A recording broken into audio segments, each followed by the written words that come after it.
What's up, Weirdo Swarm? You are listening to another episode of Podagon Infinity, the podcast that opens the door to all things King Gizzard and the Lizard Wizard.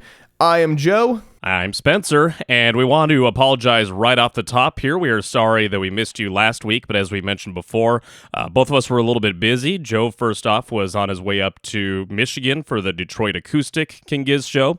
I myself enjoyed a nice little vacation time, went down the Jersey Shore with my fiance and her family, had an amazing time. And of course, I did catch some of the live stream of said Detroit show, and we cannot wait to get into that. That is this week's topic, of course, the Detroit Acoustic Show from back on August the 23rd, and the Philadelphia show from August the 27th. And Joe, we can't wait to dig into this. Yeah, I've been really excited to talk about the live show experience. We usually record our new episodes on Fridays, so because I was driving all day last Thursday to get up to Michigan, it would have just been impossible. And we just wanted to take the time to set up for this one here. So really excited to tell you guys about our experience, and as well as hear from some listeners out there that gave us some their experiences as well. There's so much to talk about. The tour has been amazing so far. So like Spencer said, we both attended the Philadelphia show that came after, but I went to the Detroit Acoustic show all by myself. I couldn't convince anyone else to make the crazy long drive with me, but I have some friends in the area, so it was kind of a nice excuse to get up there, see some people I haven't seen in a while, and enjoy the show. So I was able to plan a whole weekend around it. The show was on Friday, August 23rd at the Aretha Franklin Amphitheater in downtown Detroit, Michigan. But the day before, Thursday the 22nd, which is the day I drove down, I went straight to Atwater Brewing in Detroit because that's where the Giz fan meetup was happening. There's been these amazing, super cool fan meetups at most of, if not all of the shows that have been organized by different people, but I need to give a special thank you to Scott, aka Skizzardland, on Instagram and online. He makes some really great Giz merchandise. He's a bootlegger, as well as just a massive fan, and so kudos to him for organizing a lot of these meetups, including the Detroit meetup that I joined and was a part of. And I was immediately greeted by a glorious Gator flag out front, flying in the wind proudly with a little crown on top of it. So we had our King Gizzard Lizard on the flag there, and that was put up by that guy Scott. So thank you for putting that clear marker there so I did not lose my way, and I knew I was at the right spot. And I also was greeted by lots of cool people standing right out front wearing all kinds of homebrew Giz merch as well. So I immediately knew I was in the right place and was immediately, greeted and felt welcome and started chatting with people the second I walked up to the front door. Yeah, and if I can interject here real quick, Joe, as far as these cool fan meetups before the shows on tour, this looks like such a cool experience, and me having just gotten into the band last year, just over a year ago, in fact, at this point. This is something that I so badly want to be a part of in the near future. I wasn't able to make it to the Philly meetup the day before that show, unfortunately, but it's a really good thing that you were able to make it to that brewery in Detroit the day before that show. It just looks like such a cool experience, getting to be around fellow fans and seeing all the cool merch, and just, if if you're one that likes to imbibe and enjoy some of the beers on tap at that nice little local joint, that's always a good time. But no, these meetups are just such fantastic little microcosms of what the Gizverse, what the Weirdo Swarm is all about. It's just about like peace and harmony and just talking about cool stuff, cool music. Yeah, exactly. And by the way, the beer was great. Atwater Brewing was a perfect spot for it. I had never been there before. I mean, I've been to Detroit a couple times, but this was a brand new place for me. The beer was great. I had food there as well.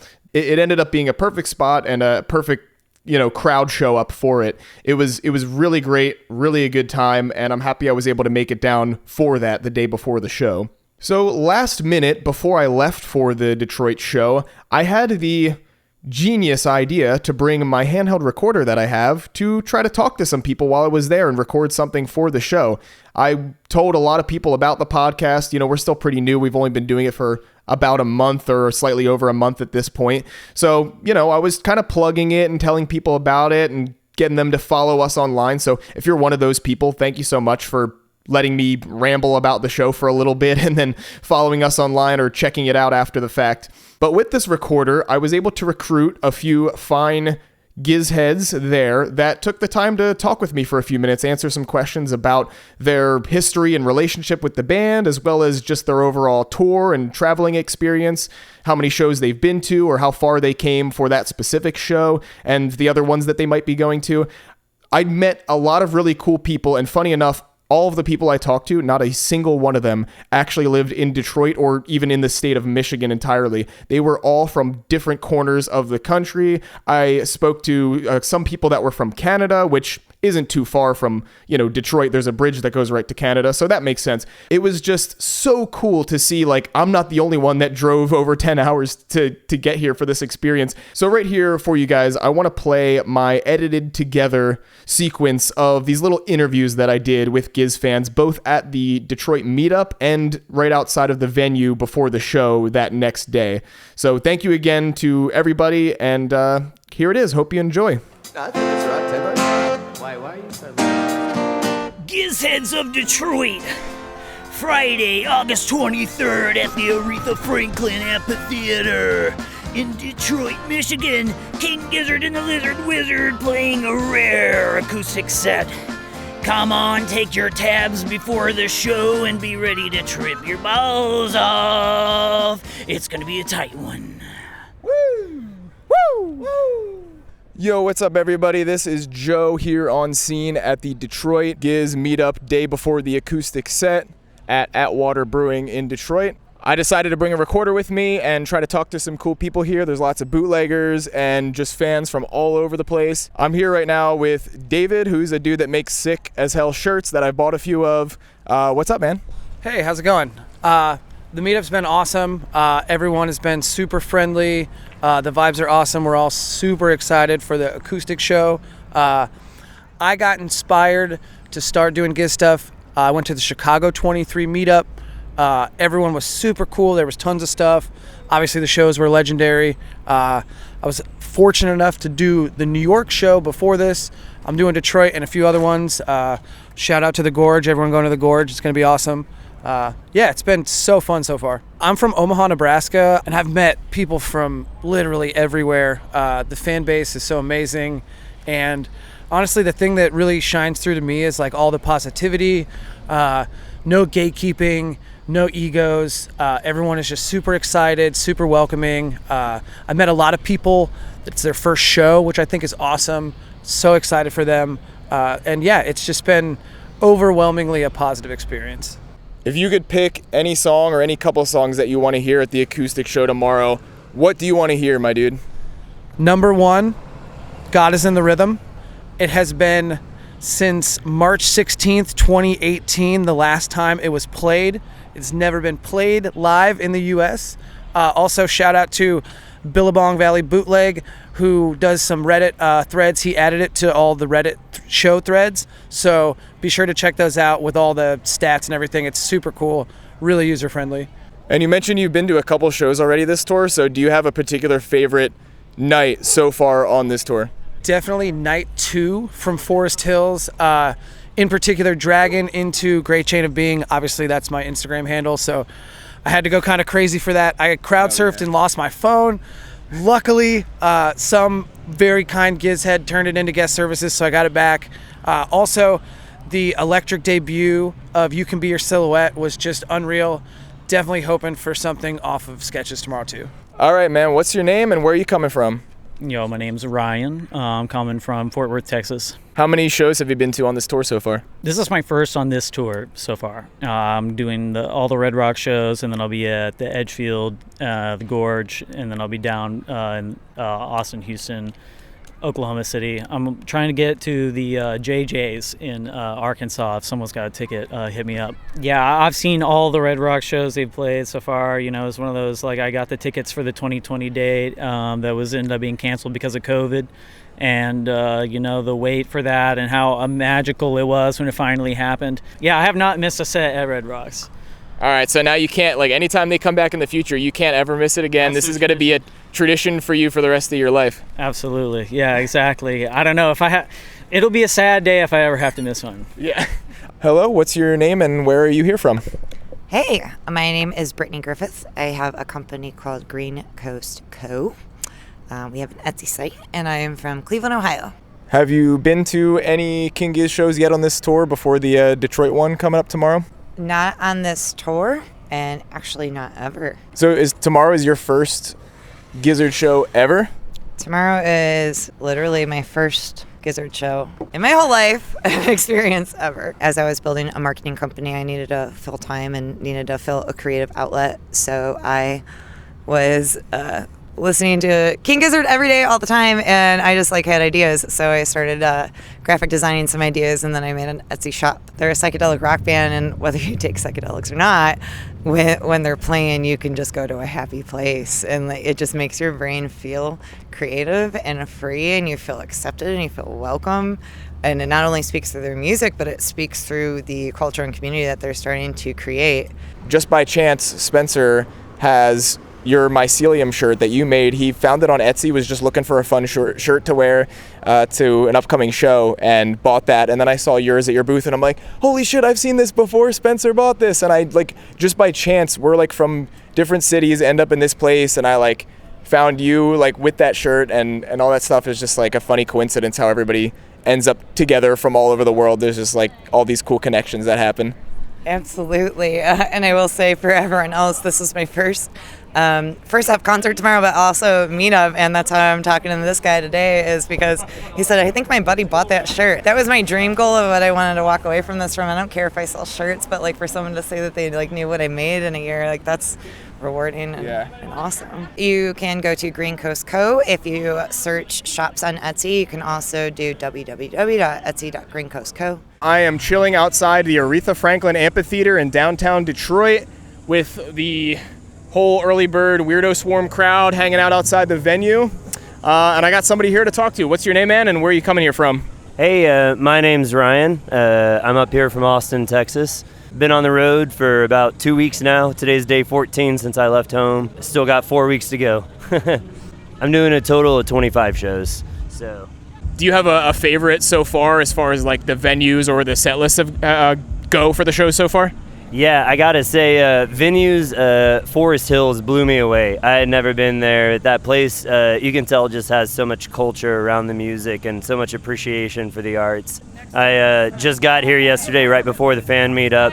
I have been camping in my car, so I slept right outside of the fan meetup spot and came down here this morning to see what was up. Do you have any particular hopes or set list expectations for tonight, or anything that would really blow you away if you heard? You know, I think my absolute dream come true, see them do a Mirage City that is so stripped down to the point where it's mostly a cappella, just the boys' voices harmonizing. Fingers crossed, if it does happen, you'll get to see an adult man weep in a stupid lizard hat. Hell yeah, dude.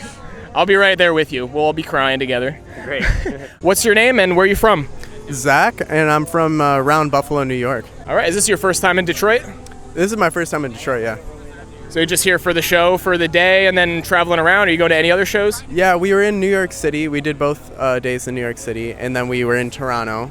And then we came here, and we're going to go Cleveland, Kentucky, and then we're going back home for a week, and then we're flying out to Portland, and then we're going to go to the Gorge as well. So we're going to see Troutdale and the Gorge. Yeah, so this one's going to be special. Everybody's really excited, and a lot of people have traveled from all over for it. Do you have a favorite show so far? I was hearing a lot of good things about the Forest Hills show. So what have been your favorite moments so far? Yeah, I was blown away at Toronto, though. I would say that I might have had the most fun in Toronto simply because I've wanted to hear Silver Chord so bad, and I thought near the end of the concert I was all right, they're not doing any Silver Chord. But then they ripped those last two songs. They debuted Set. That was insane. I've never seen a Giz show turn to that kind of vibe. It was weird people going... just dancing and shit and going crazy? Yeah, it's weird because people are used to just ramming into each other. So, I don't know, seeing people, techno dancing and trying to figure out how to, change the mosh pit into, a different genre of music. And, it got other people that were maybe into, more electronic styles music, to actually start moving and, doing stuff. And it was, it was magical to see something like that happen. Oh, so I saw on the last, when they went to Europe, they did a Witchcraft acoustic, which would be nuts. I would like to see some songs they've never done acoustic. I was talking to somebody else about that, and people were hoping that tonight we might get an acoustic Motor Spirit because we're in the Motor City right now. We're in Motor Detroit. City. Yeah. Yeah. So that would be absolutely insane. Yeah, King Gizzard likes to like plan based on where they are. I was very surprised they did no techno in New York City. I feel like that would have been a good place to get people onto King Gizzard. But I mean, I trust anything. They probably had some kind of plan. If they do Motor Spirit because Motor City, I would cry. I would probably cry. I love King Gizzard and the Lizard Wizard, and I'm glad I'm doing this, even though it's been rough. It's rough traveling around. It's very rough. But it's like every time we see King Gizzard, and I'm sure a lot of people feel this way, like you remember why you're doing it. What's your name and where are you coming here from? My name is Echo, and I came in from Eugene, Oregon. And how many shows have you been to so far on this tour? On this is number 7 of this tour. And how many are you going to altogether? 23 for this year. That's crazy. Have you had any favorite moments or like favorite nights so far on the tour? Yeah, I mean, night 2 at Forest Hills was my 50th show total, so that was a really big thing, and it felt, there was great energy that night. As far as like one-offs, the Toronto show was amazing. Getting set was fantastic, but I am most pumped about this show tonight. I have been waiting for this. I love acoustic. Yeah, this is going to be a special one. Like, I haven't met a single person that even lives in the state of Michigan that's here for this show. Everyone is from you're from Oregon, you said. Yeah. I met somebody from, I talked to somebody from Texas, from California, from New York, just from all over. Like, the people just coming out for this is crazy, and like you could already feel the energy that this is going to be a special one. Even if all the other shows have been amazing, this one is special in particular. We've all got 3,000 butterflies in our stomach. I haven't missed a U.S. acoustic show yet. I happened to see their first one by accident. I made the decision to go that morning, and I didn't even know it was acoustic until I was already in the car and almost there. Are you going to be going to the San Diego acoustic show as well? I am missing that one. It was just too far out of my tour schedule. Need time to rest and recoup for the other parts of this tour.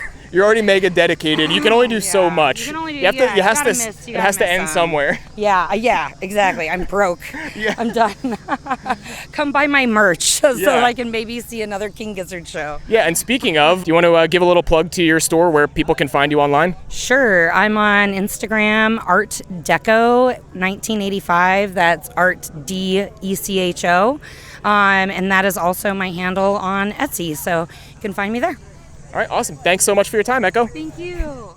So that was it for my Man on the Street interview segment there with all those fine Gizzheads from all over the place that took the time to talk to me there. Thank you so much again to all of you for taking the time to chat with me. I hope you enjoyed it as much as I did, and I hope you're listening now and are enjoying hearing yourself back on the show now after we spoke. I really do appreciate that. It was so much fun to do. It was a great way to just meet people and get to see all the different backgrounds and personalities and all sorts of people that make up the Weirdo Swarm. It's such a unique, diverse group of people, and it was just really special to get that insight and that experience. So thank you all so much again. Yeah, and also a quick shout out to Brittany of Green Coast Creative.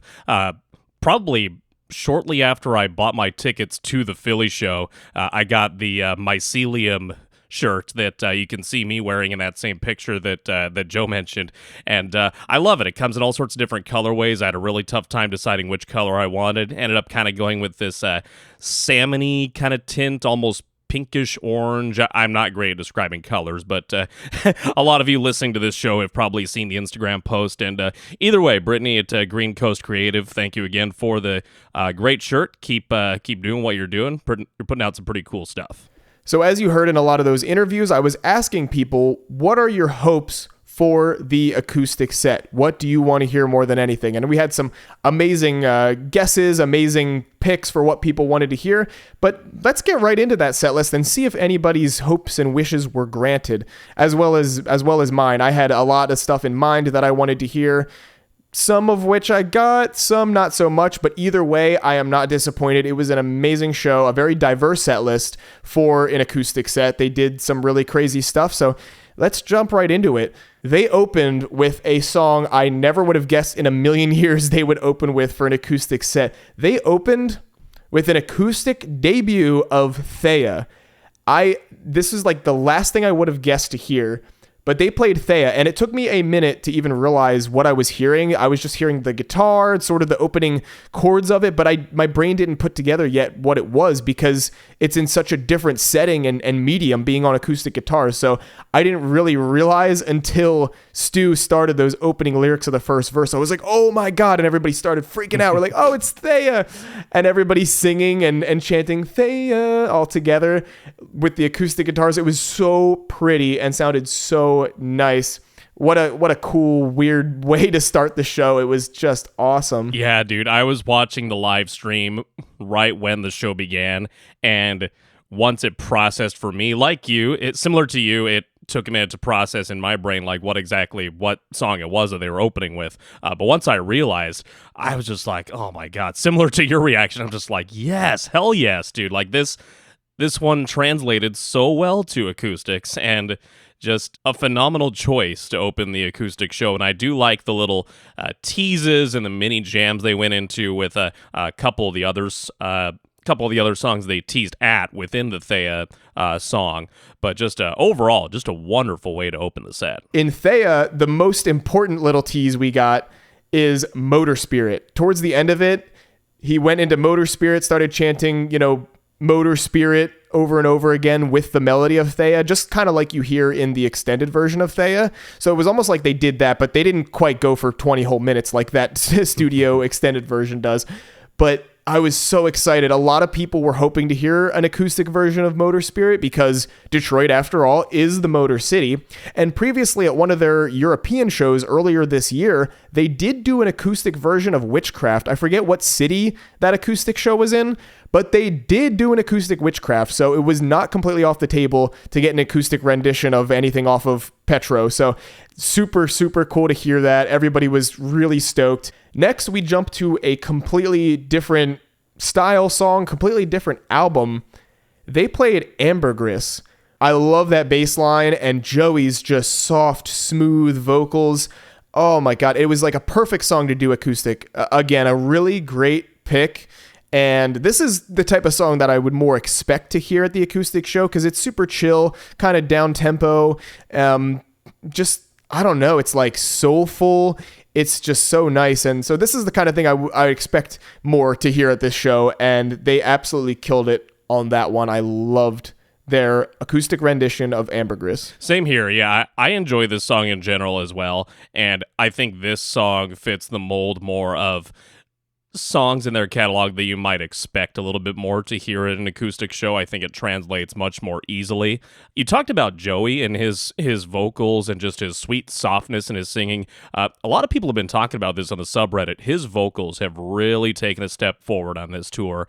And so, mad props to Joey. This is obviously not the only example of this in this show or whatever. That he's just done such a good job on the mic all tour. Yeah, for sure. They have all sounded amazing. Like, I don't know how they keep their voices together night after night, especially after doing so many of the heavier metal songs from Rat's Nest and Petro, like especially Stu with that metal vocal delivery. I don't know how he holds it together and they are able to sound just as good, if not better, night after night. But props to them, man. They are the real deal. I'm very impressed.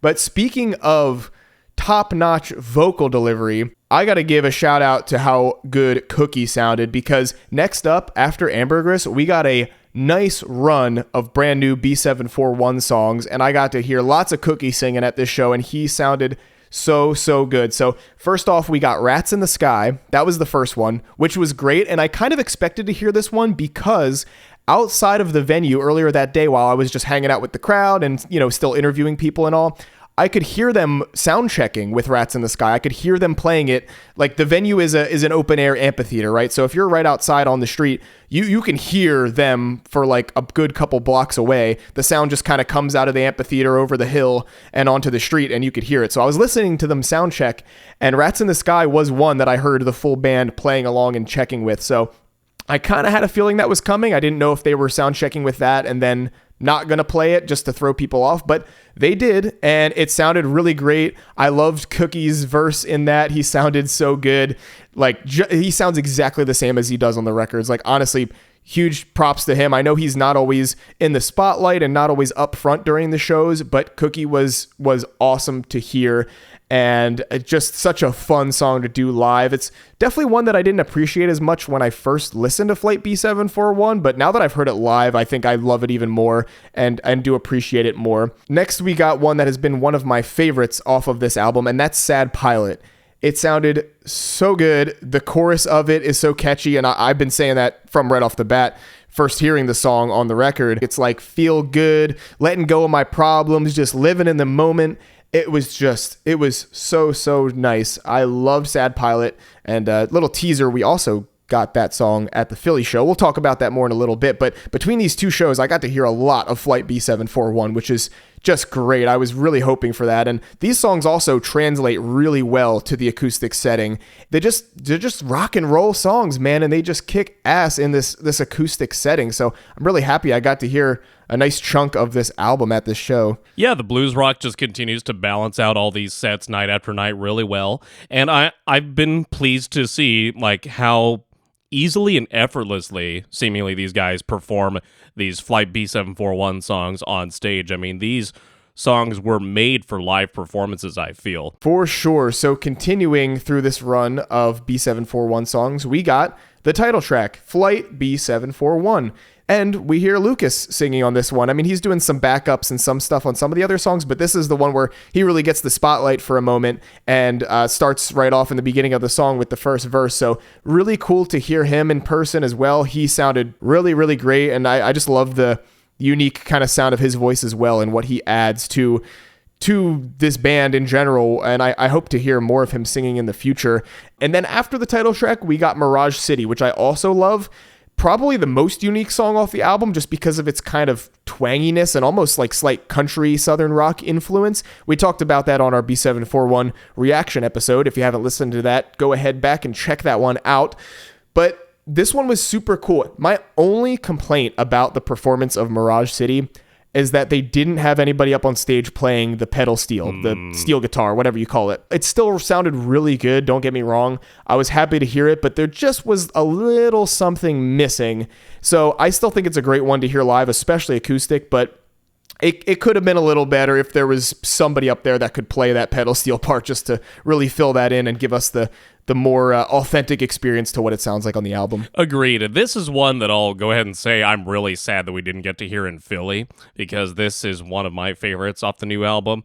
And it did feel like there was a little something missing with the pedal steel guitar not being played in this acoustic rendition. Still enjoyed it, though. I think it still got the point across that this is a more country-tinged song nonetheless. That was the nice 4-song run of Flight B741 tracks that we got. I was not disappointed. Really happy to hear those songs. So after that, we got another nice chill one that I wasn't sure we were going to hear anything from this album, but we got a track from Sketches of Brunswick East, and it was You Can Be Your Silhouette. I mean, what a pretty, just beautiful song to do in that sort of setting. And Stu gave a really nice little kind of talk just about, this song is about like being yourself and living your life and your truth and, not letting anything else like stop you from being who you want to be. So I thought that was really nice they talked a lot during the set, actually, like in between songs, during songs, whatever. But that was just a really nice moment in the show for sure, and made me feel good. And this was a nice chill song before they really picked up the energy. After this one, we got a nice fat run of microtonal stuff. Oh my God. So right before this, Joey says something like, you didn't think we'd have microtonal acoustic guitars too, did you? We're gonna do some weird stuff now. And first one they go into is Straws in the Wind. I love most or all of the very Ambrose focused songs. I just love the unique tone of his voice and everything. And I know he always kind of likes to get weird and wild during these kind of moments where he has the spotlight, going into the crowd or crowd surfing or whatever weird stuff. And he did do some weird stuff. During Straws in the Wind, he actually, he had a wireless mic and he just started walking up the aisle, which was actually pretty close to me. It was like a little bit to my right. I was probably within, 40, 50 feet of Ambrose, and I have a little video of him walking up the aisle past me. Like I said, there's a lot of microtonal stuff they did, so I'm going to try to just blow through all of these kind of quickly for the sake of time and just highlight a couple fun moments like that one. Straws in the Wind. Then we got Plura, which is amazing. Definitely one of my favorites. Loved it. Then we got Automation, which also kicked ass. And then we got a really special one. We got Nuclear Fusion, which is definitely my favorite song off of Flying Microtonal Banana. And a thing I love about it, and that made me really want to hear it live during this whole section, is that they always, I don't know if they always or if it's a recent thing, but they seem to often bring somebody up on stage from the crowd. So they did this at the show. They played the little intro part of the beginning of Nuclear Fusion, and everybody's going absolutely apeshit, and then they just stop.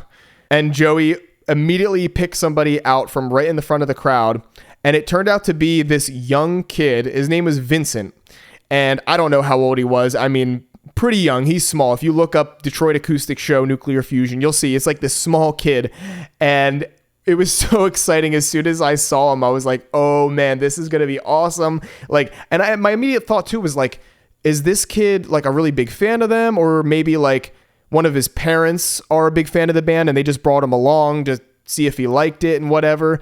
So I'm like, okay, does this kid know what's about to happen? Does he know what he's got to do here?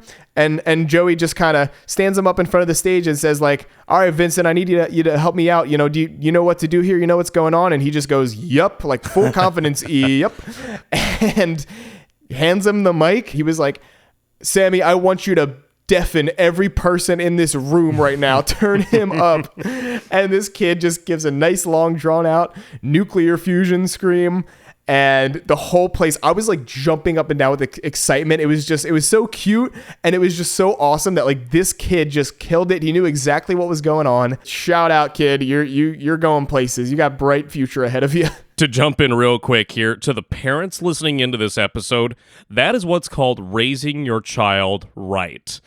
To instill such confidence in them, to be able to, in front of a handful of thousands of people in a venue with this crazy rock band on stage, and the leader of them saying, hey kid, you know what to do? And just to answer with utmost confidence, yep, I'm good, let's go, come on. Just seriously, man, that kid is being raised right, seriously. Yeah. So I think I have to say Nuclear Fusion was my favorite part of this whole microtonal section, but this section is not done yet. I'm going to just blast through the rest of these. Next, we got Honey, which was sweet, if you will, and sounded really nice and really right at home in the acoustic setting because there's acoustic guitar on the original song, so it fit in perfectly. Made a lot of sense that they would do that one. They also did, after that, Minimum Brain Size, which is another favorite of mine. Joey, before starting this one, gave a little kind of preamble about what the song's about and all of this, and he dedicated it to Donald Trump, which was interesting, but based on his kind of wrap-up of what the song's about, I guess that makes sense, so thanks, Joey. After that, we went back to another classic. We went back to Flying Microtonal Banana and got Rattlesnake. When I first listened to Microtonal Banana for the first time, I didn't love Rattlesnake.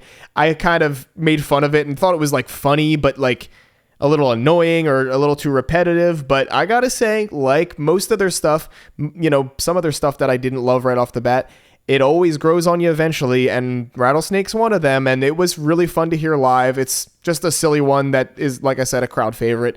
So everybody had a lot of fun with that. That was one that I was really happy to see in the set list, and another one that I was actually sad not to see in Philly, but of course you can't get all of your wishes, you know, every night on tour. Yeah, we also got a lot of microtonal stuff, really great microtonal songs at the Philly show, which we will get to shortly. We're getting towards the end of the Detroit set here, so we're going to be getting to that in just a minute, but we got a lot of other great stuff at that show too. So yeah, to wrap up this section of the Detroit show, the final...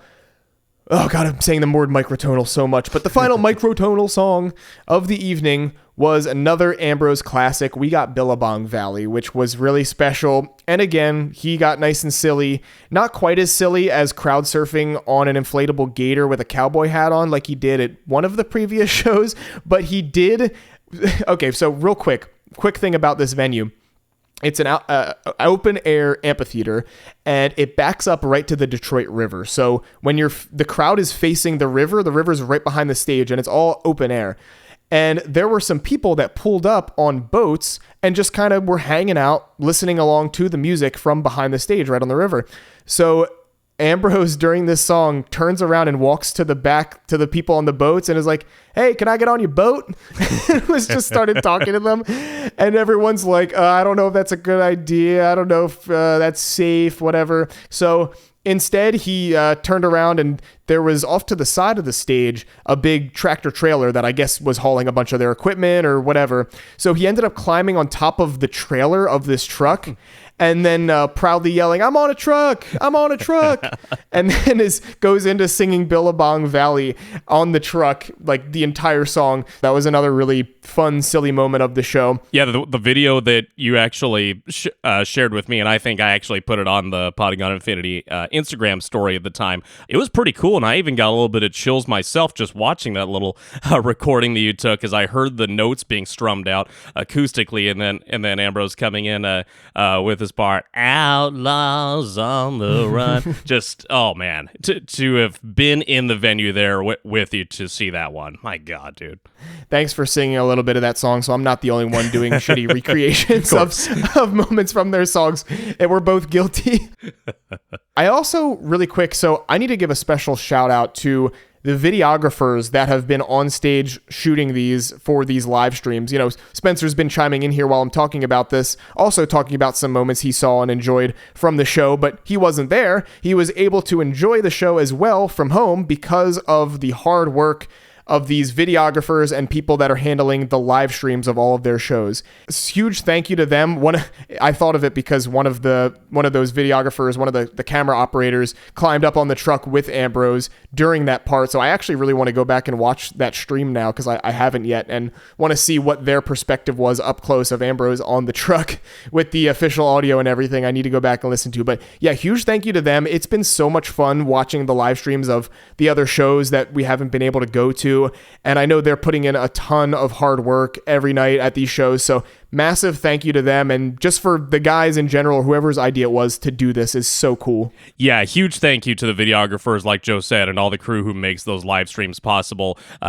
There is a real sense of FOMO for those of us who can't make it to any shows or can only make it to one show, even if there are others in close proximity. But this really brings us as close as we realistically can get to experiencing just that live show experience and the environment, and just the, if you will, the parasocial relationship that people feel they have with the band. But it's so cool that they are able to make that happen night after night. Unfortunately, it wasn't possible for the Philly show for us to go back and watch, but for just all the other dates here in North America, it's been fantastic to be able to watch those when time allows.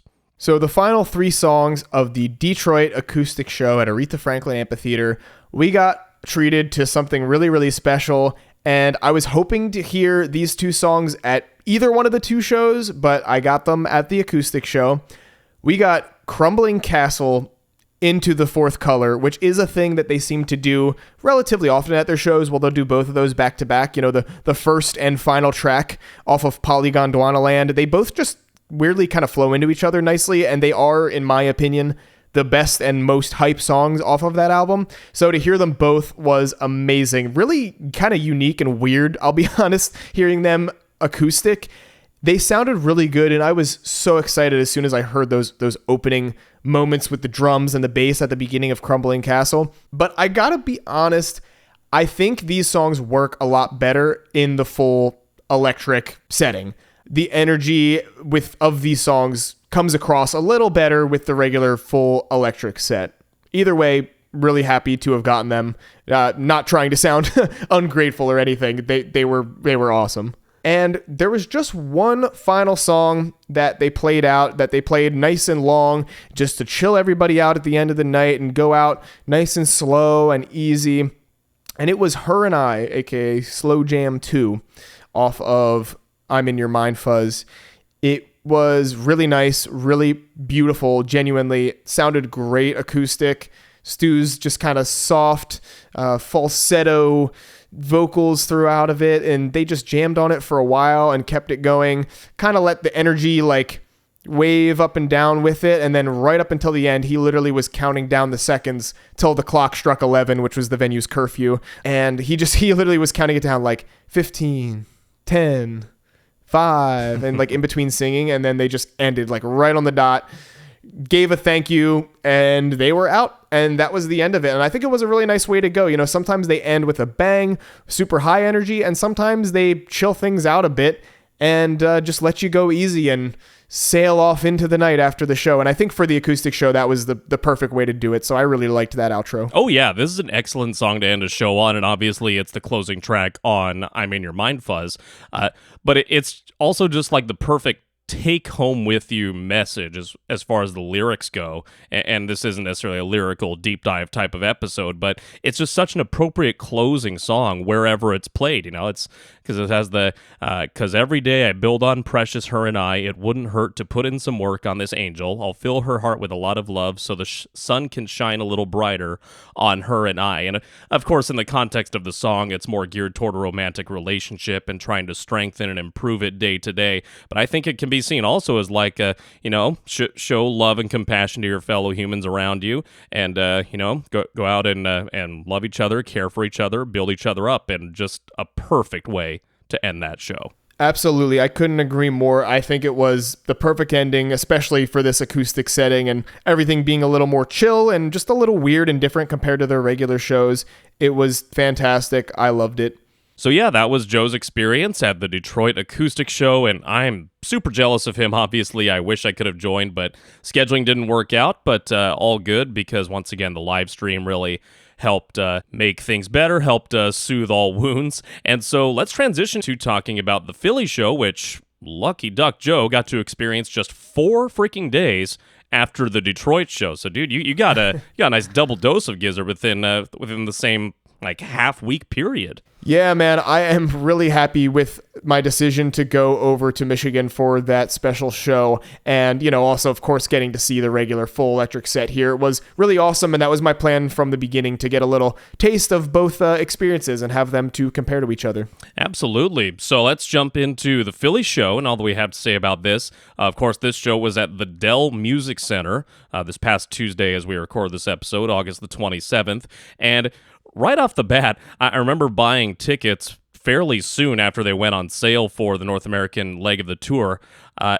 And looking up the Dell Music Center, I have not been a big concert goer most of my life, and so I have not experienced a lot of venues across the country for any genre of music, really. So I was looking up the Dell and saw that it was kind of a smaller amphitheater that underwent some recent renovations. And anytime in conversation that I was talking to somebody about, going to see King Gizzard in Philly, and they said, "Oh, where are they playing?" I said, "The Dell Music Center," and most of the responses were something like, "Huh, never heard of it." Right. and so there were a couple little red flags going up in my mind, like, not that it was going to be a disaster or anything, but are they ready to handle this insanity?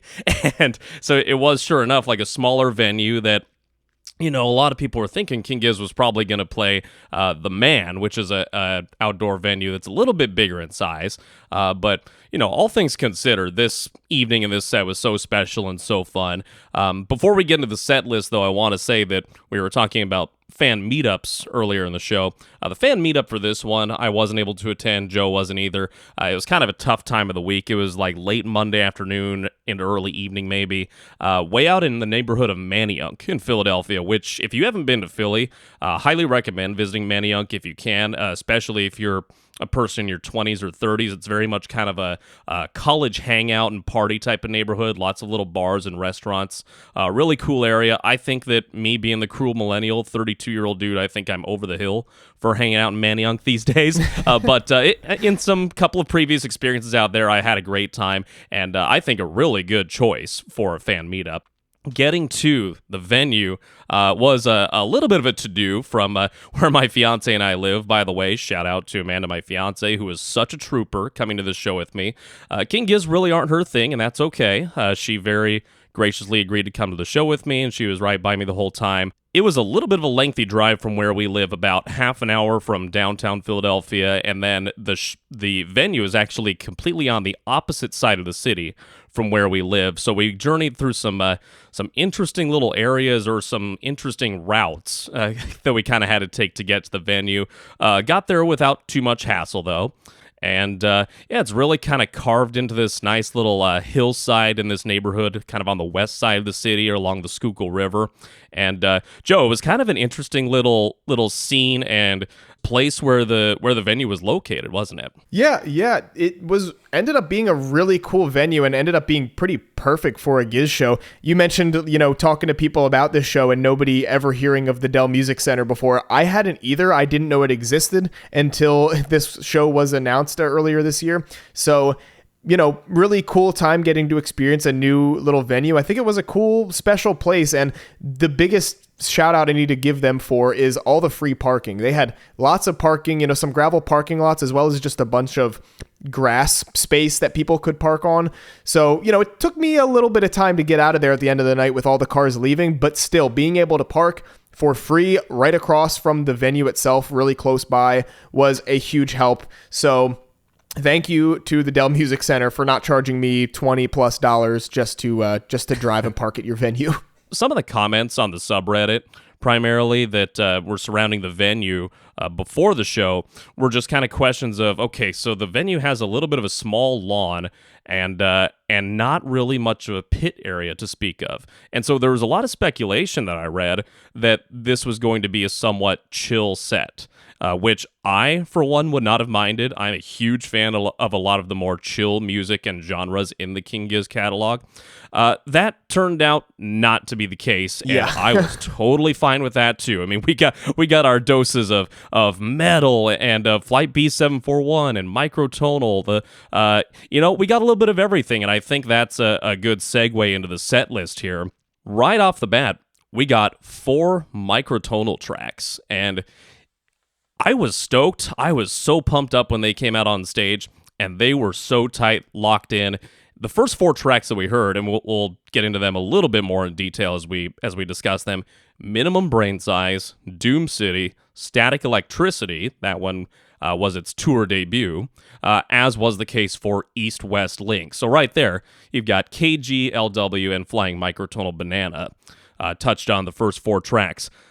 I was regretting so hard that I have gotten into the microtonal stuff actually a lot more recently, and as fate would have it, those 4 microtonal tracks that they played to open this show were not ones that I was able to sing along with much, with the exception of the choruses for the most part. So that was a little bit disappointing, but they still rocked. They still ripped. They still brought the venue to life, and I think those were some really cool choices for the first few tracks of the set, Joe. I hope you were at least able to just sing along to do do do Doom City do do. Oh, absolutely, yeah. Doom City. Most of Doom City was an exception, yeah. Yeah. And I also got to say, I think that was my favorite part of this 4-song run of the microtonal stuff that they opened with. Doom City was awesome. I've been listening to lots of Flying Microtonal Banana lately. Like I said, in the Detroit show, I was super stoked to hear Nuclear Fusion, and that was probably my favorite moment of that chunk there. So here, I think Doom City was my favorite because Minimum Brain Size, the opener for the show, I had already heard at the acoustic show, and obviously it was different. The energy was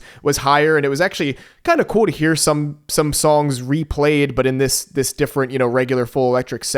I did find it an interesting choice, and not a bad interesting, a very unique interesting, I think, that Joey got the leadoff slot in the vocals here on this show. I remember when they started the intro to Minimum Brain Size that Joey jumped right on the mic and said, "I'm first up, baby. Woo, let's go." Yeah. That was really cool to get that microtonal opening. I don't know how they've been doing it at the rest of the shows, but really cool start with those first 4 tracks. And then from there, the 5th song they played, we got something totally different. We got Daily Blues from B741, the final track off of that album, which was one, even though I heard a bunch of these songs at the Detroit show, that was one I didn't get to hear yet, and I absolutely love it. It's the longest track off the album, so they ended up just jamming on it for a while and having a ton of fun with it, and just the energy was so good. I loved it, and also the crowd singing along with it as well was just fantastic. One of those great sing-along songs. Oh yeah, and especially the section, the do do do do do do do do. I was ready to jump on that part of the song right when I knew it was coming up. Yeah. And I think this was the part of the show where those do-do-doos came in where I'm like, okay, dude, I am 100% locked in. Bring on the rest of the night. And sure enough, that was like just the tip of the iceberg of what was to be such a fun evening. Yeah, and I was definitely screaming along to I'm getting fucked up daily. As did singing I. that, and also, and also the part with the back and forth of I'm blue daily, and also night. And also night. That part was those were super fun, and the whole crowd was joining in for that. There were some moments like this song where you could actually hear like a pretty significant amount of crowd singing starting to like take over a little bit, and I could really genuinely hear moments where the whole crowd is singing along every word, and definitely some moments later in the set with some older, more well songs at this point that were even more so than with Daily Blues. But gosh, Daily Blues was awesome, and I was just so excited to hear another Flight B741 song that I hadn't gotten to hear yet. So you and I did not buy our tickets together, as I think we hinted at earlier, but we were in neighboring sections in the seating bowl. You were a handful of rows further down the bowl than Amanda and I were, and the two of us were actually at the very last row of the venue, which didn't feel too far away at all. And in fact, I think it gave us just a little bit of breathing room just to have that little mini concourse, if you will, right behind us, and a water ice stand, which was real nice on that warm evening. Oh yeah, shout out to Rita's. Yeah, shout out to Rita's, baby, Philadelphia institution. So we had that right behind us, and just felt like we had a little bit of room to breathe. It didn't feel like there were people, kind of packed in all directions around us. We felt like we were at a nice vantage point still, and I was able to at least just sort of observe all the crowd movement and how engaged everybody was. But anyway, moving right along into the set list, we got Daily Blues with a little extended transition into Hot Water.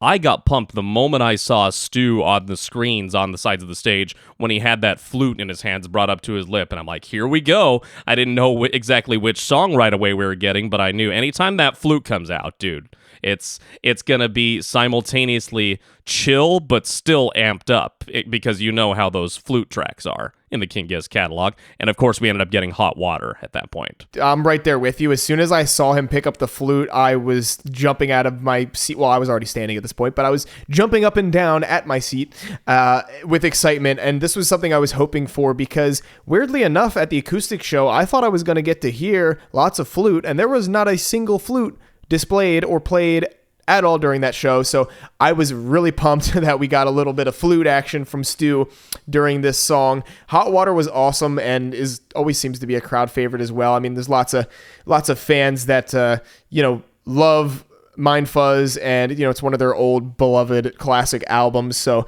Hot Water was really cool to hear. And you know what? I'm just a little bit disappointed that we didn't get more flute, because after they played that, I was like, ooh, maybe they'll go into something from Paper Mache, or, maybe some more sketches or something like that. But no, we didn't get any more flute, but I'll take it. If they were going to do one, Hot Water is certainly a great pick to bring the flute out for. Totally, and that's really the double-edged sword of being a fan of this band. Such an expansive catalog with so many genres and so many different sides to this group in terms of the music that they play. And it gets you so excited, and it whets your appetite for what you might see at a show. But there's only so much time that a band has to play at a show. Obviously, you get 2.5, maybe 3 hours a night, and inevitably some section or some subset of fans is going to be disappointed. Oh, they didn't hit many microtonals, or that we didn't get much metal, or we didn't get much of the chill jazzy stuff. That's just some of the sacrifice that has to happen with such an expansive catalog from these guys. They can't do everything every night, and so I just had to remind myself of that as the evening went along. Hot Water, though, was fantastic. Just to reel it back into the set list here. I don't know if you remember me saying this before the show, Joe, but obviously being in Philly, there is the distinctive Philly accent in which the word water is often pronounced wooder. And so I had posed the question: Do you think Hot Water tonight becomes Hot Wooder? Yeah. So obviously these guys are from Australia. They're not all that well versed in the nuances of a Philly accent to a T, but they did a couple of teases during this extended jam. It was actually more so the quotes, I guess, little bits and pieces of quotes from other songs. They hinted at Antarctica, Float Along, Fill Your Lungs. Shanghai is listed here as one of the quote teasers in that song. I don't think I noticed that one. I don't remember catching any of that. I saw that too is written down here on setlist.fm. I didn't catch any hints at Shanghai. I'll have to listen back and see if there's something I missed. But and there was another quote going back to Daily Blues, which they just completed. And if there was any doubt that they would go right back into Flight B741, they did so immediately. The next 3 tracks were off of Flight. Also, you got Antarctica, Sad Pilot, and Les Risques back to back. Antarctica, I'm going to say, dude, this is the song that I have started to appreciate more. That's taken the greatest jump, in my opinion, on the new album, more so than others. I think I was a little bit lukewarm on that track for a couple of reasons when the album first came out, but I have really warmed up to it, and that's a good one that they play live. I agree. You know what? Antarctica wasn't my favorite first hearing the album the first couple times, and it's certainly grown on me as well. And I think especially in a live setting, it works really well. And I've seen some people say, I'm surprised this song wasn't one of the singles because it's really catchy and just a straight ahead, like bluesy rock song. And it just kicks ass live. It's really catchy. And I certainly was singing along to at least all the words that I knew from it. So really, really fun. And then, you also mentioned we got Sad Pilot and Les Risques after that. Sad Pilot, like I mentioned, I heard in Detroit. So this was another one that I got to hear sort of an alternate, full electric, full energy version of. So it was really exciting to hear that song again. Like I said, it's one of my early favorites right off the bat with B741. And really special treat getting to hear Les Risques live. That was one I really wanted from one of these 2 shows before the tour started. I was hoping to get to hear that, and we were blessed with it. So we got blessed with the special Michael Cavanaugh verse, and I was singing along every word with him, especially screaming "Tip of my tiny prick" at the top of my lungs. So loved it. There is no getting around that. Yeah, and just to backtrack real quick to Sad Pilot, the harmonies and the backing vocals in that song are so much fun to take in live. That's such a beautiful, like, kind of mid-tempo, a little bit slowed down, chiller song, which we hit on this song, of course, during the Detroit setlist discussion. But I was singing along with both the lead vocals and the harmonies on that track, so I was really grateful to be able to see that one. And then Les Risques, I think I got a couple of glances from people around me. A lot of the people around us toward the back of the seating bowl, I think, were a little more casual fans. And so some of the times when I started yelling and screaming and whooping and hollering, getting amped up, I think I drew a couple of quick glances. Oh, yes, same. But dude, I had no shame. I had no shame, and I was being careful not to scream in anyone's ear or be over the top obnoxious. But, when Les Risques came on, I think this is when I took my next step up energy-wise and enthusiasm-wise, because this song, and I know you're on the same page with me on this has been just the quintessential sing at the top of your lungs in your car, windows rolled down when the weather allows for it, and just like singing every word loud and proud type of song. Am I right? For sure, and loud and proud I certainly was. I had this similar experience to you. We were a few rows ahead of you, but still in the further back section of the seats. Me and my friend Nick that I was sitting next to at the show, shout out, we were getting hype and singing along and jumping up and down and dancing to all these songs, and most of the people around me seemed, like you said, maybe more casual fans, especially like the people right in front of me. I kind of felt bad, but also was shameless at the same time. I was screaming to all the words that I knew from these songs, and they were just kind of like standing there, kind of lightly bopping up and down to some of the songs, but not fully getting into it. So sorry to you guys if I was screaming "tip of my tiny prick" or whatever right into your ear holes from behind you. But I have no shame. I have to make a similar apology to the couple that was seated in front of us. I was, of course, singing along with every vocal to this song and trying my best to replicate all the singing styles of the various sections of that song. There was this guy and a girl seated in front of us, and after the song, the girl of the couple turned around to me and said, "You're a really good singer." And I was trying to decide for myself, okay, is this sarcasm or is it an actual compliment? I chose to take it as a compliment, and I said, "Oh, thank you." There didn't seem to be any malice or any hate behind the words or anything, but part of me also wanted to just maybe tone it down a little bit in case there was an element on their part of, okay, this guy behind us is so damn obnoxious. So I maybe did tone the volume down a little bit after that, but hey, I got my licks on in Les Risques, and I was proud of that. So from there, we got a bunch of these catchy shorter and sweeter songs off of B741 that were so much fun, but they decided to take a little jump back in time with a bunch of these next songs.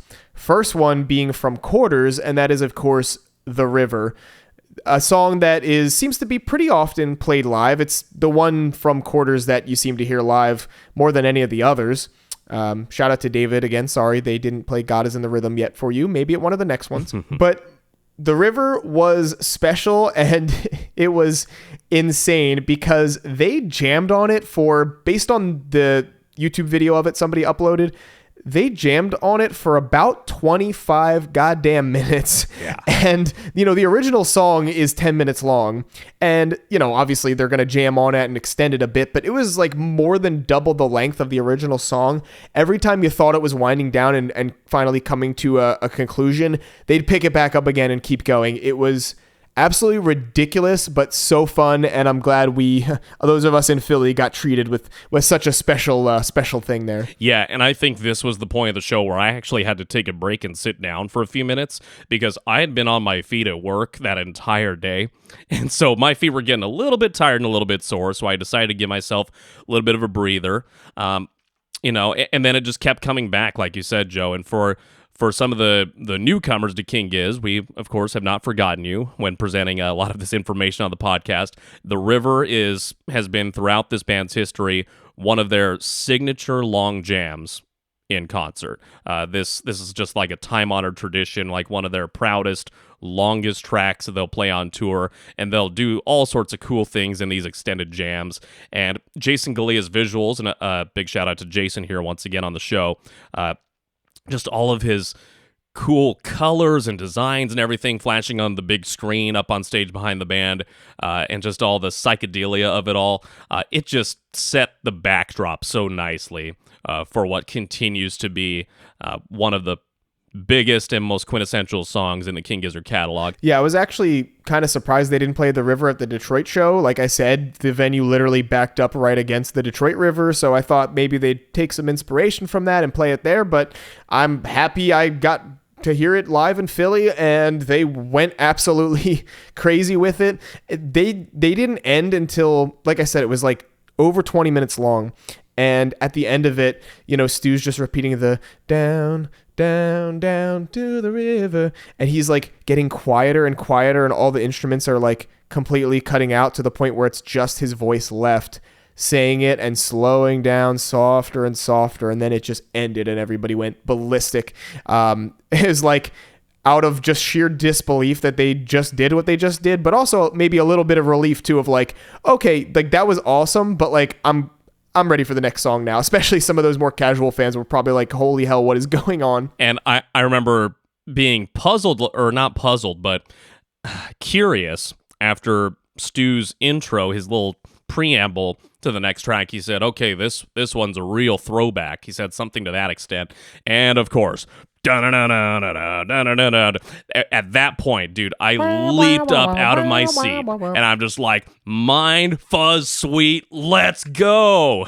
I was so stoked. I think this is one of the major highlights from this show. We some people have been getting like a nonagon suite, or whatever, these like chunks of songs that flow into each other from different albums of theirs, but we got a mind fuzz suite, which was so kick ass. We got I'm in Your Mind, I'm Not in Your Mind, Cellophane, and then I'm in Your Mind Fuzz, all back to back to back. Those four was so awesome. They just flowed from one to the next. I don't think they stopped at any point in between them to talk or anything, because they all just go right into each other. So yeah. It was like this one big jam. Like we just had the Long River jam, and then we got this long Mind Fuzz suite. Was just so kick ass. Hearing that main riff right off the bat of I'm in Your Mind with the harmonica shredding along to the guitar is like my favorite moment from that whole album, is just like those opening moments.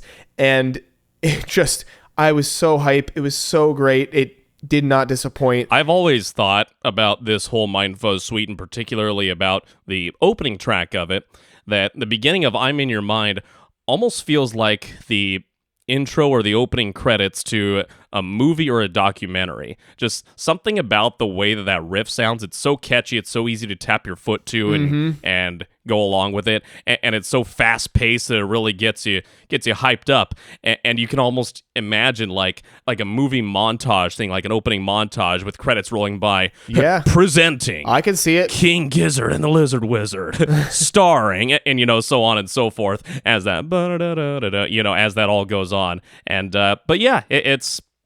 I always, in my mind, was in your mind was picturing not in your mind. I've always imagined like a bucket list type show, like a dream set list would start off with the Mind Fuzz Suite, and I'm sure they've done that throughout the years at various times. But hey, regardless though of where this falls in the set list, any set list that includes those 4 tracks, I'm in. Yeah, for sure. And also Cellophane, another favorite of mine from that album, and I think a lot of people's favorite. I remember right as they were transitioning into it, Stu just screaming the word Cellophane, and then they just went right into it. So, they didn't stop. He was just like, okay, here's the next one now, transition. And they went right into that, and then I'm in Your Mind Fuzz at the end. Just awesome. I love when they do these chunks of a whole album, these suites like this. So that was really great. And at the end of that, they finally stopped for like a few seconds and just took a breather for a moment. And I think it was maybe Ambrose or Joey, one of them said something along the lines of, all right, we're going to play some heavy shit, or like, you guys want something a little heavier now? And everybody went ballistic, knowing exactly what that meant, that we were going to be getting either some Rat's Nest or some Petrodragonic Apocalypse or a mix of both. And boy, we got a nice little mix of both. Tell them about Planet B, Spencer. Well, first of all, there is no Planet B. But okay. there was Planet B at this show, though. Planet P for true Philly, to the teaser. baby. Yeah, Planet P. True to the preamble, the teaser there, they rocked out Planet B here, and right as they strummed those opening notes, actually having talked about Infest the Rat's Nest as our last album discussion here on this podcast, just being so fresh off of those tracks and just how hyped those songs get us, that was so cool to hear Planet B in person. Oh, yeah. And so I was rocking along hard to that. I was singing along. I think my inhibitions for singing along as far as volume, as it affected the people in front of me, my inhibitions started to dissolve a little bit again, because dude, I wanted to growl right along with Stu on Planet B. Open your eyes and see, and just go full bore along with it. And as he kept repeating, there is no Planet B, as the song continued. God, it just renewed my energy. After, you would think as a fan, especially for me, someone who has not been like a big concert goer or a mosh pit dude at any point in my life, I was expecting my energy to run out a lot quicker than it did, but I just kept going, and kudos to the guys in the set list they chose for this night, because it was phenomenal. Yeah, this was another highlight for me, just those opening insane double bass kick drums happening at the beginning. It took me like a second or two to realize what was happening, and I turned to my friend Nick next to me, who's also a huge Rat's Nest fan, and I was like, holy shit, they're doing Planet B, let's go. I started freaking out, and him and I got so hype. So like I said, the Mind Fuzz Suite was one of my favorite moments, but I think, if I had to pick one song, Planet B was my favorite to hear this night, because I mentioned, like Spencer said, our last episode was our Infest the Rat's Nest album analysis episode, and this was one of the first albums that I heard all the way through by the band, if not maybe the first. So Planet B holds a really special place in my heart. It was one of those first King Gizzard songs I ever heard. So hearing it and being such a fan of it all these years, getting to hear it live finally was awesome. I did get to hear Mars for the Rich and Organ Farmer the first time I saw them live, which was sick. But, just getting to add this to the list of Rat's Nest songs I've heard live was so exciting, and was really special for both me and my buddy that I was there with. So really, really special moment. And they kept that heavy energy going. That was the only song from Rat's Nest for the night, which is fine. But they kept it going and went right into 2 songs from Petro. We got Dragon, first of all, into Flamethrower. And Dragon, before they started it, Joey was on stage talking about like Dragon Ball Z or something. He said that Jason Galea is like a big fan of Dragon Ball, so this song is dedicated to him. And I kind of saw where they were going with it, setting it up there, and they just went right into Dragon, you know, those opening run really fast on the snare, and then just the absolute insanity that is that song was, oh my God, it was so crazy. I almost couldn't keep up with the energy. I was ready to pass out by the end of it. Yeah, and it was at this point of the show where I think I started to feel for Cavs a little bit. As a non-musician, I just wonder like what physical toll that these various instruments take on these guys' bodies, especially the drums. And so as Cavs was going along with the metal drumming, I'm just like, geez, this guy's stamina just has to be insane. I mean, any touring musician, any professional musician of this ilk just has to have incredible stamina and skill and strength to just maintain that energy and verve on the drums night after night for these lengths of sets. And so I was just totally admiring that. Of course, Dragon, just that guitar lick, that riff that's just at the front and the end of the song, kind of bookends the track. That's my best vocal interpretation of it, at least. Thank you. That one's definitely up there in terms of my personal rankings on Petro. I was wondering, though, if at the end of the track, I was wondering if they were going to go right into Flamethrower. That's, of course, what the completist in me wanted, or if they were going to just take a left turn and go into something else, because this is King Gizzard. After all, you never know what the hell they're going to do. So I was just sort of at a point where I was almost like an athlete in ready position, just like, okay, what's next? What's next? I'm ready. I don't know what's coming, but I'm ready. And right as the camera panned toward Cavs, you could see it on the screens on the sides of the stage. The camera was just trained right on Cavs, front and center. And the look on his face, it almost looked like, okay, I need just a split-second breather here as he was finishing Dragon right at the end of it. I'm like, okay, are they going to do it, or are they going to do Flamethrower? Sure enough, as that camera stays on him, you see his arms go straight up in the air and come down. I'm like, yes, let's go, Flamethrower, yeah. And you know how the rest went, yeah. Like you said, your brain wanting that continuity of Dragon into Flamethrower, and they gave it to us. It was really satisfying. It was like a little hit of dopamine in our brains as we got that. Mm-hmm. And Flamethrower kicked ass. It's a long song. Both of them are I think the two longer songs on Petro. So this went on for a while and just banging my head the whole time. This was the point in the night. We're getting towards the end here. And at this point, like, my neck was getting sore. My voice was starting to lose it a little bit from screaming along to these songs and going absolutely ballistic during this heavy part of the set. So just really satisfying to get that one. I will say, before the show, one of my hopes from the beginning for this set list is I really wanted to hear some of Petro, and particularly I was hoping for either Witchcraft or Gila Monster. Witchcraft and Gila Monster are like probably my top two, and I wanted to hear one of those. Witchcraft is really fun to sing along to, and I love just the general melody of it. And Gila Monster, I wanted the experience of screaming Gila over and over again with the whole crowd. But you know what? I'm not going to complain. We still got two kick-ass songs from this album, so I'll take it. I'm happy with it. It was so awesome. I think true to form, what we got for the final two tracks to close out the set, and very appropriately, Flamethrower has that extended outro where it starts going electronic, and of course later we would find out that was a teaser of sorts to what would become the Silver Chord, their album released later that same year. They didn't make it a straight full transition in this case, and in fact they really didn't do any of the electronic elements at the end of Flamethrower.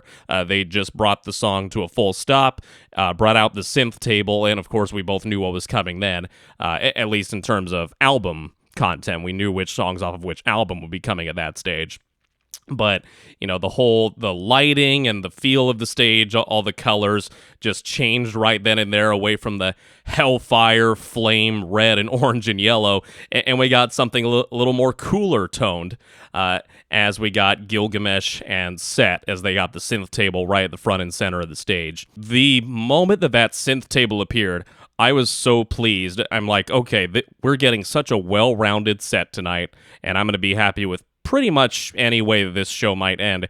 And just my excitement got cranked up to 11 when I heard, I don't know if it was Stu or one of the other guys, just sort of establish that just that low loop that was kind of going to be the basis of Gilgamesh. It was kind of that reverberating boom, boom, boom, boom, boom, boom, boom, boom. And I started just sort of like grooving and closing my eyes, just getting in the spirit of the electronic stuff at that point and just waiting to get confirmation just to hear that opening vocal of what song it would be.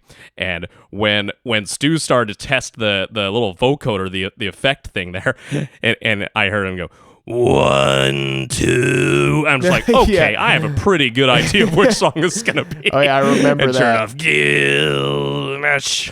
Earlier in the set, I don't remember what song it was during. It's not written, there's no note of it here on the set list, but earlier in the set, one of the songs, I remember Stu saying the words Gilgamesh a couple times, and I thought they were going to, I don't know, go right into it then, or maybe he was just playing around, but he kind of teased it earlier in the set, and sure enough, we got the live debut, first time Gilgamesh has ever been played live for us in Philly, so it was really cool. It felt a little disorganized at some points, there were some moments where what Cavs was doing on the drums was maybe didn't sound exactly like what it should be, or at least based on what we're familiar with from the album.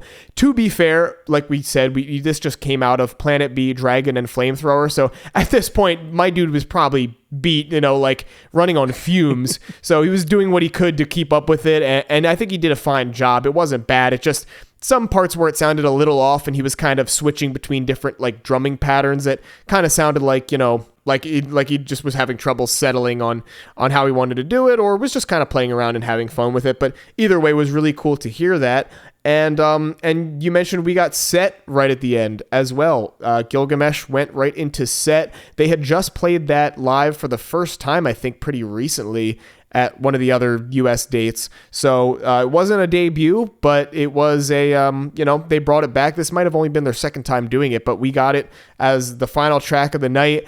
And I was really hyped. Like the whole place, it was just such a weird transition because we went from all the metal stuff, metal concert, to the whole place kind of being like a nightclub with all this almost like house music, like droning kick drum and bass and synths bouncing up and down, and them just kind of grooving along in and out of the melodies of these songs, and then also just kind of playing around and just jamming on them. Yeah, and I remember in the moment even just thinking back to when I was brand new to this band, when you first got me into them, and just the appreciation that I had for their genre hopping and the difference in sounds that they were able to produce from one album to the next, or even from one song to the next, depending on which album you're looking at. I was thinking about the people who live in the neighborhoods kind of directly surrounding the venue, kind of that Fairmount Park area of Philadelphia. I was wondering, just like for people who are maybe craning their ears just to try and hear out of curiosity what King Gizzard sounds like are they maybe wondering at this point, oh, did a totally different band just take the stage or something? Like going from Planet B and Dragon and Flamethrower into Gilgamesh and Set. It's just like, did some like freaking like house artist from Sweden, like somebody like that, just take the stage. But no, dude, it's they like, must have been thinking like, is there some music festival I didn't hear about going on over there right now? Like, you know, there's been like 10 different artists playing throughout the night with all the different sounds we've gotten throughout this whole set, because it was so diverse. So yeah, people that live nearby hearing this and having no idea what's going on must have been hella confused. Definitely, yeah. And I think we should also mention, I'm not sure if we mentioned that this was the live debut for Gilgamesh, which I didn't know until after the fact. But this was the live debut for Gilgamesh, and like you said, for Set, it was maybe only the second or third or something early on iteration of them playing Set. But they had a whole extended outro to Set. Another tease that I didn't pick up on, Ice 5, as they continue to go on. I think I was just so engulfed and immersed in the energy and just the magnitude of the night that I didn't really take notice of that. If I had been more focused in the moment, maybe I would have, because Ice 5 is a song I really, really love. But potential hot take here. I was a little bit surprised and a little bit disappointed at not getting one perfect song to sort of cap off the set for the night. I got the sense that this was going to happen, though, as I was just out of curiosity taking a peek at what time it was. And I remember looking at my phone, it said 10:56 as they were still kind of winding down the set outro. And my heart just kind of sank. I'm like, oh no, they're not going to have time for any of what would be their traditional closers, knowing the curfew was likely coming up right at 11 sharp, So while I would have enjoyed hearing, the dripping tap or Her and I or whatever, traditional, quote unquote, traditional closer they might have chosen. In reflecting on this night further, that was not a bad conclusion. It was not, there's certainly no wrong choice in the catalog, I think, for a closing track of a set list. But it was certainly a different feel. That all being said, dude, this was just such a fun night, and every part of me is so glad that I shelled out the money, which, by the way, was not super expensive at all. But just happy that I made the effort to go and made it happen. Yeah. Just to piggyback off of what you're saying about the end of the show here, I think it was a super cool and unique way to end. Like I've been saying throughout this, we got a really diverse show, starting with microtonal stuff and then a bunch of blues rock and then, psychedelic jams and metal and then electronic. So it was like kind of just a little taste of the whole catalog here. One thing that I was hoping for as the show was winding down in those final few minutes, it sounded like they very easily could have gone into a little bit of Psy Boogie, and I was praying for that in those last 5 minutes because, that's from Fishing for Fishies, like we talked about on that album discussion episode, was like the first one that really got us into this band. And I still have yet to hear any songs from that album live from the 3 shows I've now seen them at. And I just had that thought in my head that whole time of like, they could totally just go into like just a little bit, just a couple minutes of Psy Boogie to like send us out would be so sick. But they didn't. But either way, it was still awesome. If I could have had anything else, that's like the one thing that I was kind of hoping for right at the end there that I didn't get. But otherwise, an amazing, diverse set. I'm very happy, very satisfied with the overall experience, and I cannot wait to see them again as soon as I can. And one final funny little bit, right as the band was walking off the stage, I remember Ambrose saying something like, so long, guys. I'm gonna use a Philly cheesesteak as my pillow to sleep on tonight. Oh, did or something I like didn't catch that. And I just, I think a lot of people were already starting to work their way into the aisles and the concourse and rush toward their cars to try and beat the rush out of the lot. But that was, what one final classic Ambrose, final funny little Barb remark there. Yeah, I do remember him, however, referring to us all as silly Philly Billies multiple times, and especially right at the end there as well. Yeah, and I remember making our way towards the exits and expressing disappointment of, he said that, but we didn't get Field of Vision. But still, as much as we like that song, it would have been so much fun to hear that. But I think, and correct me if I'm wrong, I think we were still pretty pleased with the selection and the number of songs off of Flight B741 that we did get. Oh, for sure. Yeah, between the 2 shows that I attended, I got lots of B741. I think I've, between those 2 shows, got to hear every song except for like 2 or 3 of them. So I've gotten to hear most of that album live within the span of a couple of days, which is awesome. Not everybody will get to say that. So very, very happy with that.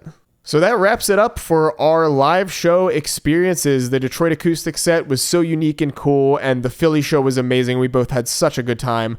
Thank you for listening to us ramble here about them. I just wanted to point out a couple other fun moments from some of the other recent shows that I've gotten to witness from the amazing live streams that have been up for all of these shows. And also, speaking of, Philly was the only show that didn't get a live stream. So because of that, I'm also grateful that I got to be there and see it in person, since nobody else will get to, other than just, fan filmed phone footage. That's a lot of alliteration, but yeah, phone footage from the crowd.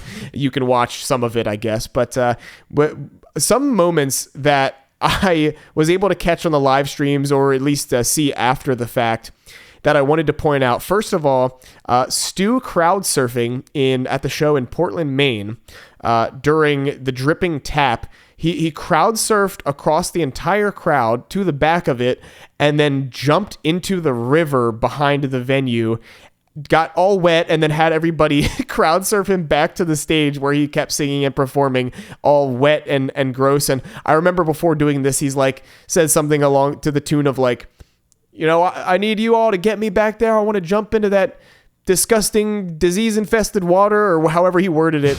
and I don't know. He prefers the muddy water. Yeah, he does prefer the muddy water. And you know what? There's so many songs they could have done like that would have been more appropriate while doing that, but they did it during the dripping tap. And also while Stu was doing it, Ambrose was just kind of ad-libbing and singing along like the drip, drip on the tap, don't slip, like over and over again. Mm-hmm. But he changed the words and he kept singing like drip, drip, don't suck on my nip or something like that over and over again. That was quite fun. So thank you for that, Ambi. That was really something special to get to witness live. At least from the live stream. And then another special moment from the other day in the show in Richmond, Virginia, they did Bitter Boogie and Muddy Water, speaking of Muddy Water. And during Bitter Boogie, Ambrose was eating like a bag of rotisserie chicken and started throwing it into the crowd. And then also singing chicken, chicken, chicken, chicken, chicken instead of bitter. So that was really special. Another chaotic Ambrose moment that I'm jealous. Wish I could have been there for. And one other thing that I wanted to point out as well is the show in Newport, Kentucky, I believe was the show. I think they had a night off before the Philly show. So I think the Newport, Kentucky show was maybe Sunday night, 2 days before the Philly show. And they did 2 songs from Fishing for Fishies at that show. I'm so jealous. They played Plastic Boogie Into This Thing, which are definitely 2 of my favorite songs off of that album. The whole album is, my favorite and it's so special to me. So I'm mad jealous of you people that you got to hear that. But I did listen to it after the fact and it sounded so, so good. And another thing about that, I think it was the Richmond show, going back to that. Another thing about that show in Richmond, so there's been these unique posters made by Jason Galea for all of their shows. He's their main art guy. He makes all the posters and does like all of their album artwork. Really incredible, talented artist. And he did a unique poster for every show. And I happened to pick one up for the Philly show. But the one for the show in Richmond is my favorite so far. It is so sick. Like, definitely look up the Richmond tour poster. Is so cool. So I'm also jealous of you, Richmond, for that. But hey, we all get our own unique special experiences in different ways, and I'm very happy with ours. So I'm a little jealous for some of those moments, but at the end of the day, we all had a great time for different reasons, and I'm sure there's plenty of people out there that are jealous of some of the moments I got to witness in Detroit and Philly. So absolutely, yeah. And again, Joe, I'm so glad that you got to experience the Detroit acoustic show. That's that was just one of a kind, and I was glad I was at least able to tune into parts of the live stream and then watch some of the archives later on, and then also just proud to have had the Philly show. Proud that was my first Giz experience. It was exciting from start to finish. I've seen on the subreddit a bunch of other people who had that as their first live show for Giz as well, and it seems like they equally enjoyed it. So yeah, this is shaping up to be an awesome tour, and I'm so glad to see the guys having so much fun, but at the same time, just far more often than not, just staying so locked in and putting out such quality performances night after night. I don't know how the hell they do it, but they do it. So before we wrap things up at the end of today's episode, we recently put up a post on our social media pages saying that we wanted to hear from people. We're always encouraging people to reach out and write to us with discussion topics or questions that, we can go back and forth on and answer on the show here.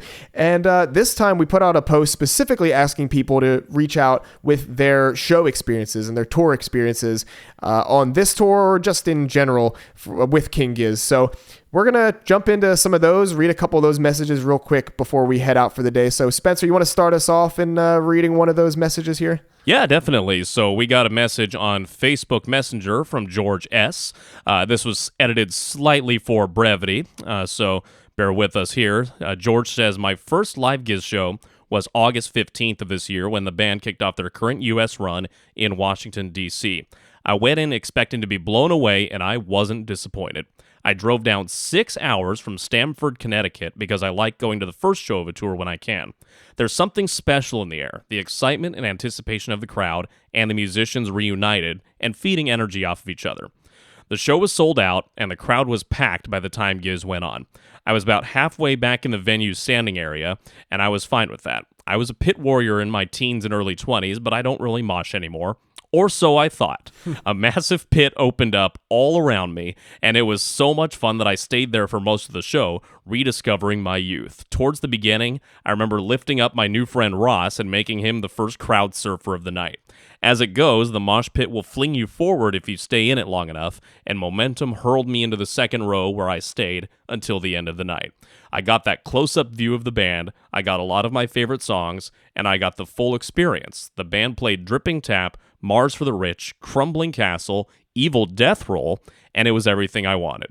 The next day, I drove back up to New York from Washington, D.C., and went to both nights the band played in Forest Hills. I had a great time at those as well, but to me, D.C. was the best of my 3-night stand with Giz. George, that sounds awesome. I mean, the songs you listed there, those are all songs that I wish I could have seen live at Philly, but again, you kind of get what you get, and there's really no telling how few and far between some of these songs might get. So it's always just kind of a game of luck and a game of chance. But dude, so glad that you had such an awesome experience on this current tour. And yeah, thanks for writing in. Thanks so much, George, for the message. That sounds like a great first live Giz experience. I am very happy for you.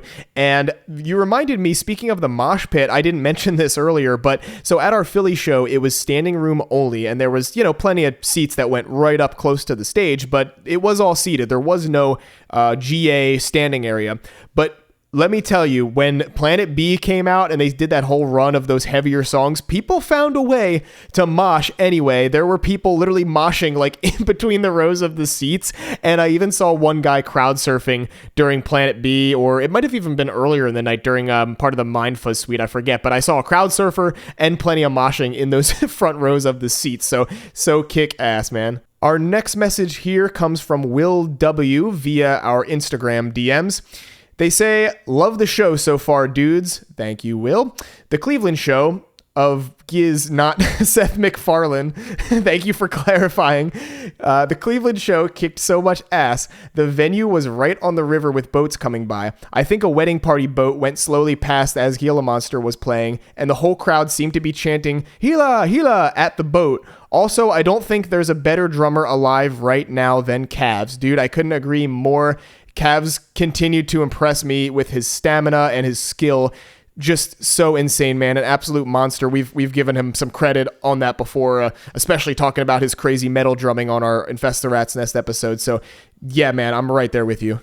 Yeah, thanks for writing in, Will. And I actually did reach back out to Will in the Instagram DM chat and said something basically, I think I have a new wedding-related request for my fiance, given Will's comment here. Yeah, there you go. Getting some ideas. But yeah, hey, that still sounds so cool. And I'm still... I am going to have one Gizzard song at least in the dinner time playlist for the wedding. So there is that. But yeah, Will, thank you for chiming in on that. That's really cool. And dude, that Gila Gila chant, that's just such an incredible togetherness experience for the crowd anytime a Giz crowd gets to take in that song. All right, and our final listener message of this episode comes from Caden C., also via Instagram. Caden says, my first Gizzard show was Red Rocks in 23. It was a phenomenal experience. It was a blast seeing the pseudo-live debut of Satan Speeds Up. I think Stu mentioned they played it in 2014, but the other members disagreed. All 3 shows really proved to me how fantastic this band is, how great they are at making music just work, even in situations where it definitely shouldn't, making sense hard rock and turning Grim Reaper into a pseudo-metal masterpiece, just to name a couple examples from those shows. Wow. I also learned how awesome that community is. I remember one person specifically before the 3rd show was delayed who shared with my friend and I all of his concert experience from the 80s onwards, and Giz being his favorite. It was just an all-around great experience, learning the music, community, and overall culture behind one of the greatest bands of the modern era. Well, thank you, Caden. That's really emblematic, I think, of the image that a lot of people have of King Giz once they start to get interested in them and once they start to take in their catalog, that this band really is... if I may steal a line, doing dangerous shit and transcending being the key word here, and especially for someone who sounds like they had concert experiences from the 80s, going that far back and having Giz be their favorite. That speaks volumes, I think. So the guys are really doing a hell of a job on the road and putting together awesome shows night after night.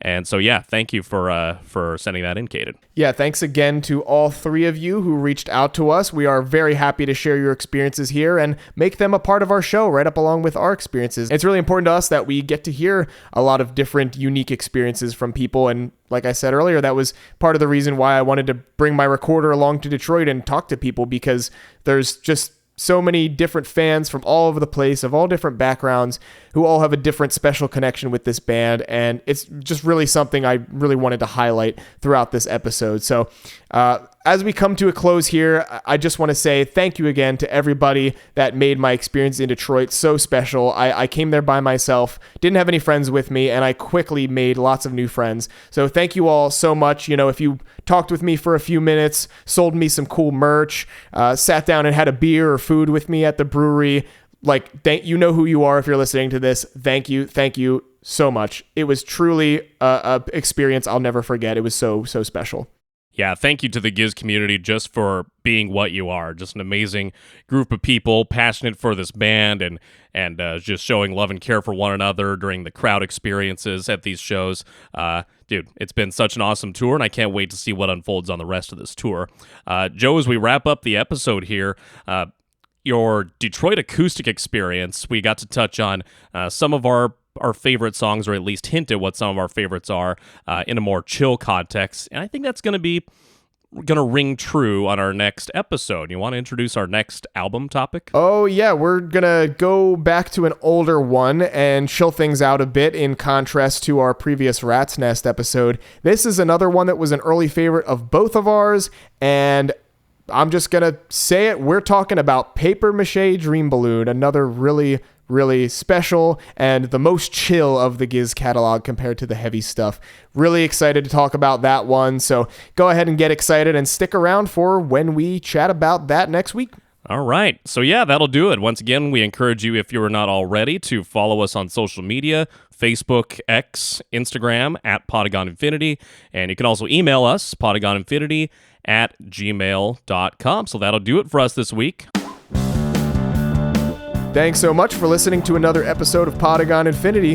Until next time, I'm Joe. And I'm Spencer. Later, Gators. Woo!